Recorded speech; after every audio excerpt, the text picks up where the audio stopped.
Welcome to the HR Community Podcast. My name is Shane O'Neill, founder of Civitas Talent, the HR and HSC recruitment community. Each episode we will host HR leaders and discuss their journey and discover best practice HR solutions across the HR industry.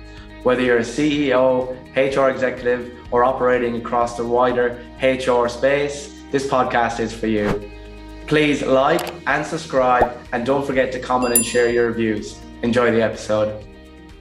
Good morning, everyone. Welcome back to another episode of the HR Community Podcast. I'm excited to share our guest this morning, Nicole Karagiannis, the Chief People Officer for Harrison AI. Good morning, Nicole. Good morning, Shane. Nice to see you again. Nice to see you again. I'm very excited about this episode, Nicole, because we've known each other a long time, and this has been on the cards for a long time too. So very excited to get into it and have a good chat and tell all our listeners about the amazing HR journey you've had. And we can get into a couple of other bits and trends as well. Before we start, actually, tell us a bit about you, Nicole, who you are, where you're working, a little bit about Harrison AI. That'd be amazing. Of course. And the challenge for today is to try and keep a straight face, because every time you and I are together, we have a really good laugh. Hopefully we can. That's right. We can do that without getting sidetracked. Yeah. So good morning, everyone. I'm Nicole. I lead the people and culture team here at Harrison AI. Have done so for 2.5 years. It has been an amazing journey and was actually placed here and recruited here by our lovely head of talent who thought to reach out to you, Shane. So shout out to Pam. Shout out to Pam. I promised I'd do that on this podcast. And of course, thanks to you, Shane, as well. Prior to Harrison AI, I'd have to say my background is very diverse. I've worked in banking, healthcare, not-for-profit space, in the disability sector, public sector as well. So mostly in that, in heavy industrial relations and employee relations, large organization space. So this has been an extremely different role for me in the startup and scale up. And I was just reflecting earlier this morning with someone else on how vastly different the last 2.5 years have been in the best possible way, but also how much of my past experience has come in handy as well. So yeah, love to chat about that further on. Outside of work, I am a mum to 3 beautiful daughters, as well as an auntie to 8 nephews and nieces. And as we were chatting before the podcast, I'm one of 30 grandkids. Wow. And yeah, so super busy outside of work, just catching up with everyone all the time. Amazing. Thanks for the intro. In terms of the experience, and I know you touched on a bit there, how well did operating in those various different HR roles, particularly in the larger, more established brands, how much do you feel that maybe set you up for your journey to step into the start and the scale-up environment, which, as you and I know, is very, very different? Yeah, extremely well. I think probably best to look at it from 3 different angles, I dare say. Firstly, it's that technical knowledge, right? So in a large organization, you have people to share experience and share knowledge with you. You have access to policies, programs, ideas, and you collect that into your own toolkit and your experience along the way. Then you find yourself in a startup role and think, 20 years ago, we did this at this place. I wonder how much of that is still relevant from a modern, in this day and age. And you find yourself tapping into places you didn't even know existed in your brain. And I mean, I love the whole working memory, talking about the brain and neuroscience. So I've enjoyed tapping into those, archived files, if you like. That's been one aspect. The second aspect is more around as you're forming your personality in your earlier career days, and tapping into some of your strengths in the startup space. You realize you've learned some things in larger organizations, such as adaptability, resilience, bouncing forward. I don't like to say bounce back, bouncing forward, and being able to work with a changing economic, external or internal environment, that synergy between those larger roles and a startup role, to be honest, I underestimated how similar that would be from a personal, tapping into a strength-based approach. That was amazing to carry through. And then thirdly, for me, it's always been about mission and legacy. They're two things that I'm personally, aligned with, and they're my personal values. So everywhere I've worked, regardless of the sector, it's been about what legacy am I leaving and what is the mission of the organization? How is it contributing to the greater good of the world? And I mean, that's so easy to align to at Harrison AI. And I'll explain shortly what Harrison AI actually does as well. But for me, I found that I've always been drawn to legacy and mission, regardless of my role, which was beautiful alignment and synergy in the startup space, because really any startup is about changing the current environment and making a difference to the world. In theory, that's what it's about. You mentioned it a little bit about the technical side, but also you talked a little bit about learning your personality and, getting across different elements of, I guess, who you are as a person, how your values align. Tell us a little bit more about that, and maybe we can sort of spin it a little bit and look at Harrison AI as a business, and maybe tell us a little bit about who they are, what they do, and how your values actually aligned with Harrison. Absolutely. So I'll start there. So Harrison AI is a scale-up, as we would have alluded to, that I'm in the startup scale-up space. It's been around for almost 5 years, and is an AI organization that is working on medical diagnostics tools and putting that in the hands of clinicians. So we have 2 joint ventures. One, which is Analyst AI, works on with our radiologists and works on radiology-related products. So AI that can read your chest X-ray and your CT brain scan. And we have Franklin AI, which is working on pathology products as we speak, which is very exciting. So really we're about that early part of the clinician journey, which is the diagnostics, the diagnostics part. And then obviously you move through from a healthcare point of view, you move through to treatment and so on. Amazing mission, which means we work with the likes of, radiology organizations and pathology organizations to impact firstly, the employee experience of the clinicians, which I'm very passionate about as an indirect relationship between an internal people and culture function impacting an external group of employees who aren't yours.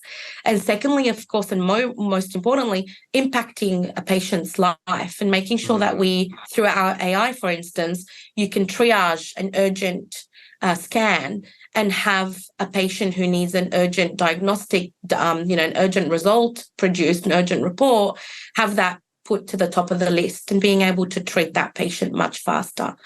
And so it's literally about saving lives. Really grateful to be part of that mission and to be leaving a tiny legacy in that big puzzle. Our values at Harrison, we have 2 things. We have 4 values and we have 9 values in action. Our values are all about recognizing a number of things. Firstly, with great responsibility comes great opportunity comes great responsibility. Always get it mixed other way around. Doing our lives' best work together and obsessed with the process.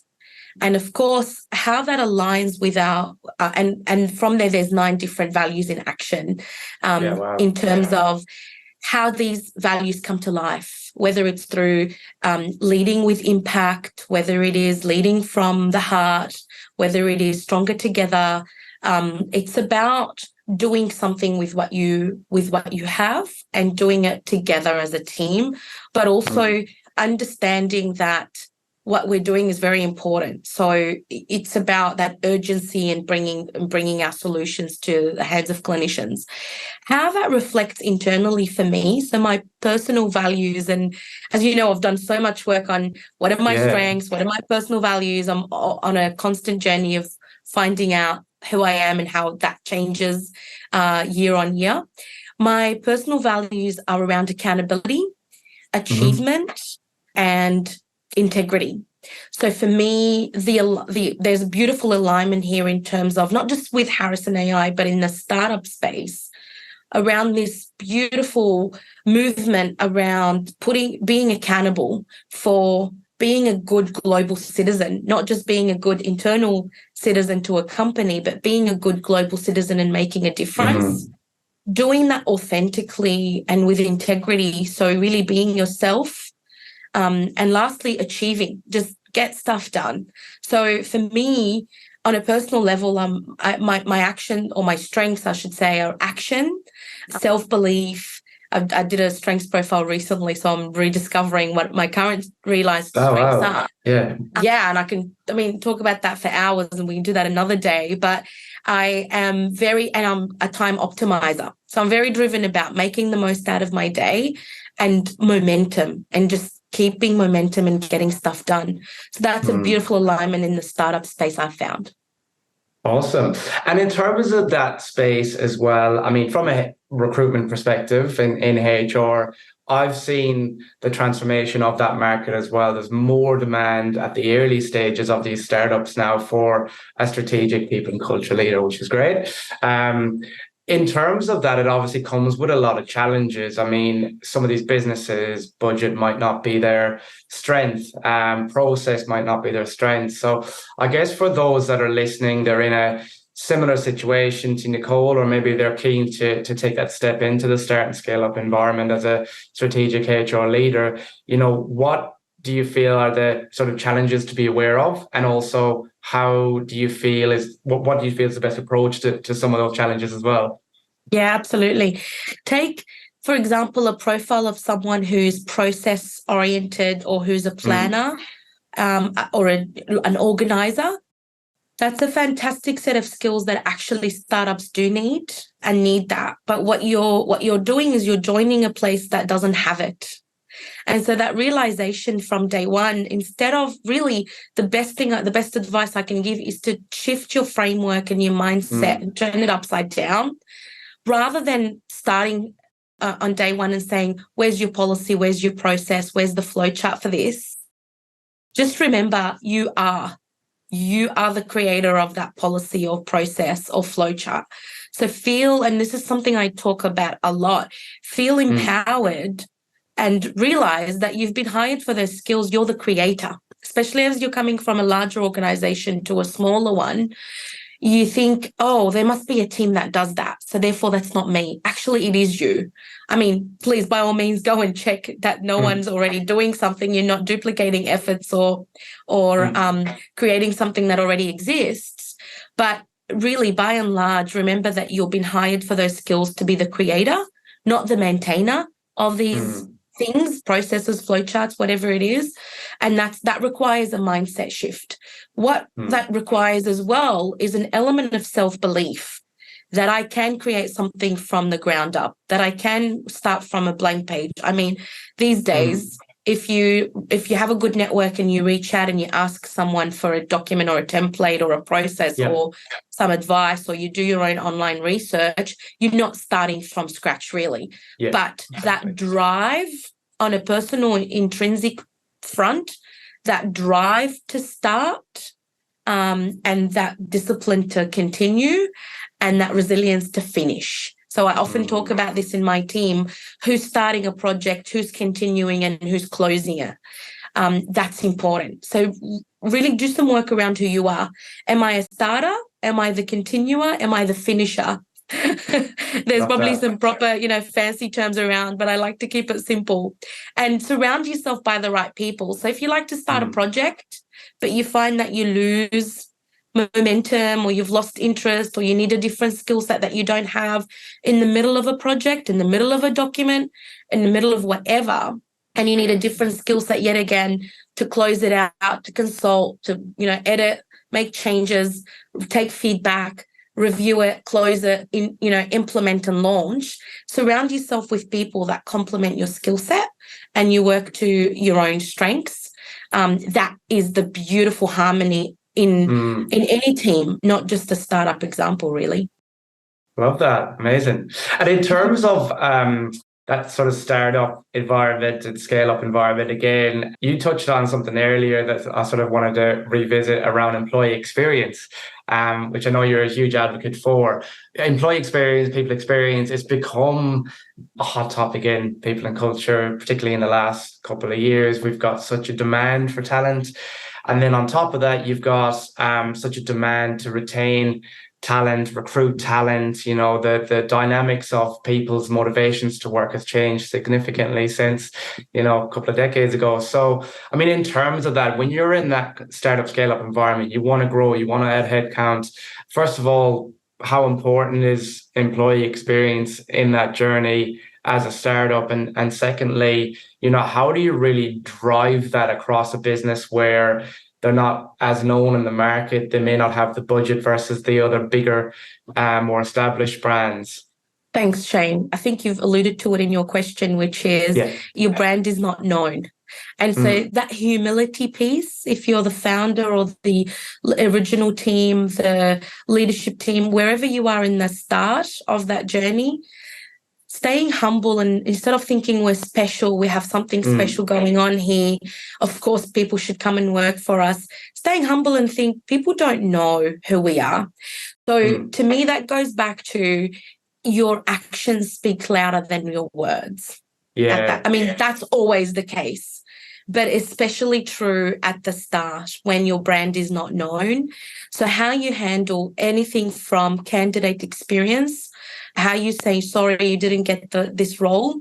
So how you handle candidates who aren't successful, all the way to a successful candidate's offer, what your onboarding experience looks like. And that includes both your people and culture, your people leader, your IT, the whole spectrum, really, not just a PNC or IT's responsibility, right?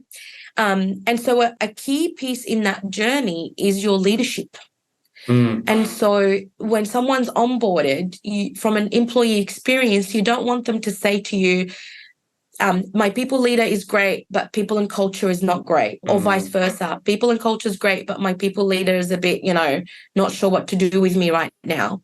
So humming together as a united front, as a team, all the way beyond, this is an ongoing employee experience, not just the onboarding piece. I'll touch on the latter parts of someone's career with first and those initial few critical days and weeks and months to be tuned in to, just even if it's a remote experience or an in-office experience, if someone's an introvert or an extrovert, if they like a chat in the morning and they feel lonely at home, if they like a good team lunch as their welcome, just tuning into the little touches. We joke in the BNC team that we have a love language of sending each other flowers. So understanding what your team's love language, what's your signature move as a team? As a mini tribe, what's your ceremonial touch, if you like, for when someone's joined you? These are the critical pieces, because as you grow, you're not able to scale. I guess there's a challenge as you're growing, which is you want to keep this personalized, which is what I'm talking about. You want to keep it personal, and you want to keep it customized to each individual, because we're so different, we're so complex. I mean, it's hard work being a member of a family, let alone a workplace. So you want to be individualizing and customizing everyone's experience. But as you're growing and scaling, that becomes much harder to achieve. And so the sooner you put in your cultural norms, your symbols, your signature moves, what is your tradition, how you welcome someone into the team, how you celebrate their birthday, whether it's at a company level or a team level, that's scalable, and that's something that you carry throughout the whole organization. And it becomes everyone's job, because it's not just a small people and culture role, or it's no longer just the people leader's role as you're scaling to be welcoming or to be making sure that someone's having a good employee experience. I'll end this answer with a little story, which is I bumped into a colleague in the office who works remotely. He's not based here in Sydney. And as he approached the concierge in our building, he mentioned to me that he'd been waiting for his pass. He would like personally to have a pass to get in and out of the gates, through the gates, whenever he's in Sydney, even though he's not a frequent, visitor of the building. That's his way of connecting to the organization. And he'd mentioned that he'd been waiting for it for a little while. And he didn't mention it as a complaint. He just mentioned it as a casual comment, just to make conversation. And so as a leader, you take the little comments, you don't just brush them off. You go to your office manager and you say, so-and-so is still waiting. Can we do something? Because it's those little tiny moments in time that define the employee experience. And you can have the best people leader, the best PNC. You've got all the tools you want. You've got all the, you're paid well, whatever it is that motivates you in that moment in time. If you feel like you're not welcomed because you've asked for a pass and it's taken a little while to get to you, that has potential to damage your experience, even if it's that 0.05%. Yeah. I don't want to see any cracks in the employee experience anywhere. And so, whilst you don't own the concierge, you don't own the security of the building, you don't just point fingers and blame, do something about it and change that employee experience. So I share that story to say employee experience is so fragile, and it's something that so many people are touching for you. And sometimes some of it is outside of your control. Whether you're a people leader or you're a people and culture team member listening to this, make peace with the fact that some of these moments in an employee experience is outside your control. And so knowing when that happens, don't just go, oh, well, that's not my problem. It's outside of my control. Sorry that system crashed. It's that provider's problem. It's not my problem. And you lost hours of work. Or sorry that your pass didn't get to you on time. It's not my problem. Share that, you want to try and do something about it and make a change, but also be open and honest when you can't when you can't change the situation, and validate that person's feelings and make sure that they feel heard. That's employee experience. Love that, Nicole. You touched on leadership a little bit there as well. And I did want to ask, I guess, because your experience, again, it is quite unique, particularly in that startup scale-up space. And it's something that, I get asked a little bit from organizations that are looking for an executive HR leader to join, or a HR leader that's maybe thinking of joining a startup or a scale-up. When you talk about leadership, I find as well, sometimes it can be quite authentic. It can come quite natural.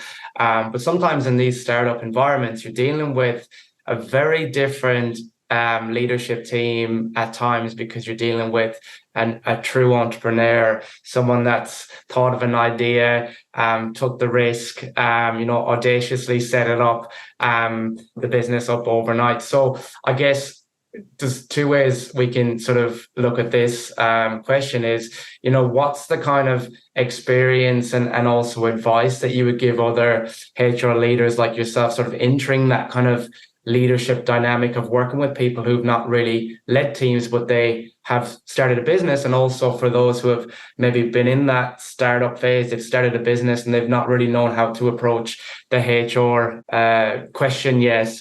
What's the kind of experience you've had, and what's the kind of advice you would give anyone that's maybe a bit green to it? I love that question, and it can go in so many different directions. Yeah. Nice one. One day I'm going to write a book about this question when I have, spare 10 minutes, which one day I will have when the girls are at university or married or something. Let's take a step back. Given where we are in Australia, and if you're listening globally as well, I guarantee you know someone, you're related to someone, you're married to someone, there's someone in your family who owns a business. Whether it's a small business of like a team of one, or someone who owns a large business, or someone who owns a startup, someone who runs a business, if it's not you personally. So this is what I'm very passionate about talking about. The chasm or the gap between who you are and who the founders are is not as big as you think. And if you make it larger in your brain, in your mind, then you start to fall into this false trap of, I'm not speaking their language, they're not speaking my language, they don't get, they don't get my team, my world, I don't get their world, and you start to subconsciously drift apart. And I talk about this because you have to start with compassion for everyone, not just for the founders, not just for the leadership team. My biggest advice for people in culture, and of course, a lot of PNC folk have a lot of empathy and a lot of compassion. Walk a mile in their shoes, and understand where they're coming from. And essentially, what that means is start by understanding where they're coming from. In other words, they're entrepreneurial, they're innovators, they're dreamers, and you want to harness that. At the same time, there's going to be healthy tension somewhere along the way to say, no, you can't do this because, you're breaching XYZ policy, or there'll be a law somewhere that stops you from innovating. And that's the whole point and the beauty of a startup. You're disrupting, you're transforming, you're changing. So, of course, there's going to be that healthy tension. I call it healthy because there's no other way for it to exist. That tension between, I'm dreaming of a different world, tell me why I can't do it, versus, okay, thanks for telling me I can't do it, I'm just going to listen to you and I'm not going to dream anymore. So if you have, in fact, you don't want to work with founders who go, oh, okay, thanks for telling me that this policy or that law or that thing should stop me from doing this thing. No worries, I'll stop dreaming now, cheers. You want to work with someone who goes, that's exactly what I've hired you for. Give me the boundaries, give me the rule book, give me the confines, but also tell me how we can overcome this, and let's get creative together. So as an executive PNC leader, you need to be open. If you're not creative or curious, please be. Please get curious and creative. There's a thing called CQ, curiosity quotient. So not just EQ, IQ, there's also CQ. So please be curious and keep an open mind. And sometimes this is the beauty of this world. Someone's dream is to get to, let's say, 100%, land on the moon or wherever you want to land. Along the way, you'll come and say, you can't do this, but you can do that. Or let's try this instead. Or what about this? 10 times out of 10, you're landing somewhere better than where you started, as opposed to not moving the needle at all. And that's the whole point of together, we're in this movement of making the world a better place. So for me, curiosity and creativity gets you there. Now, there is this, I guess the other side of your question, Shane, is around working with different leaders. And you're going to work with different leaders in any setup. But if we take the founder, this is another one of my favorite topics. If you take the founder stereotype that's out there, and actually a journalist interviewed me a few months ago for a executive coaching article, because I'm an executive coach, and asked me a question I was a bit upset by, which is, are founders all hard to coach? It was a leading question. It was a trap. Get a bite with as you do for people to read your newspaper article, I suppose. It was a bit of a, founders are hard to work or hard to coach, aren't they? And I said, I don't know. Have you met every founder in this country? I haven't. I've only met a few. I work with 2 and I've only met a few. So let's not sit here and generalize and let's not become part of the problem. Let's not stereotype IT folk or PNC folk or founders or CEOs of large organizations, because by doing that, we're hindering them, and we're setting up future founders, especially young ones straight out of university. And the generational gap is a concern of mine. When the younger generation is looking at the criticism, even in politics, if you like, I'm not going to go there, but if you're looking at the criticism that someone in the arena is getting, my worry is my kids are going to look at that and go, oh, gee, it looks like it sucks to be a founder, because all you do is just get told that you're a stereotype of you're an innovator or an inventor or a genius. Therefore, you have no emotional intelligence, for example. That all sounds hard. That just is not for me. So I worry that generationally, we will have less founders in decades to come. We want to make that to be an appealing. We want to support founders. We want to support executive leaders and say, hang on a minute, not everyone is perfect. Not Yeah. just founders. PNC people are not perfect. Founders are not perfect. No one is perfect. There's no such thing as the human being that has everything. Humans are version 1.0, right? There's been no upgrade to the human model. And so for me, it's about let's help them get as much awareness as possible. And let's understand how, by getting the best out of a founder or a leader, you need to be your best self. You can't show up anything other than your best version as a PNC leader and then expect the best self from other people. You're giving from a place of, you know who you are. I mean, it's a difficult journey. Don't get me wrong. Not everyone's, in tuned and on, but by and large, you're driving from a level of self-awareness yourself, and you're role modeling. You're role modeling that behavior for other leaders, for founders, and so on. You're doing that beautiful work of whether it's coaching, mentoring, growth from a place of a positive mindset, which is, I believe in you. I believe you will get to your potential and you will flourish. And I'm going to give you positive and constructive feedback along the way. Yeah. Not false positive. That's a big one, don't want to upset the boss. So we'll tell them how great they are when they're not. That's actually you do them a huge disservice. If you truly care about someone, if you truly care about humanity, whether they're your boss or paying your paycheck or whatever, then you must have the courage to give that feedback, honest feedback, positive and constructive, and carry them and nurture them through that journey. Love that. And I just love as well, Nicole, the I guess the authenticness of your response, but also this is genuinely how you have approached it and approach it. And I know we've talked about this before, and even if we, and I'm sure the listeners are doing this too, or hopefully doing this, is like you link that back to some of the other things we talked about today, like your employee experience, and you're coming at it not just professionally but personally as well, and you're being authentic, and you're breaking down the barriers and the stereotyping, which creates that kind of environment where everyone starts to support each other in a not a very cliche sort of way either. It's like everyone genuinely supports each other, provides constructive feedback, tries to develop each other as best they can. And I guess that's probably one of the reasons why you and the business have scaled and transformed so successfully over the last couple of years. So I really appreciate it. Really appreciate you jumping on today as well.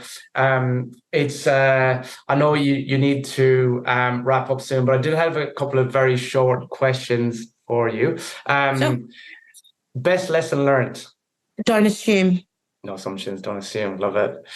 Who is one of the biggest influences in your life, or influencers in your life? My dad.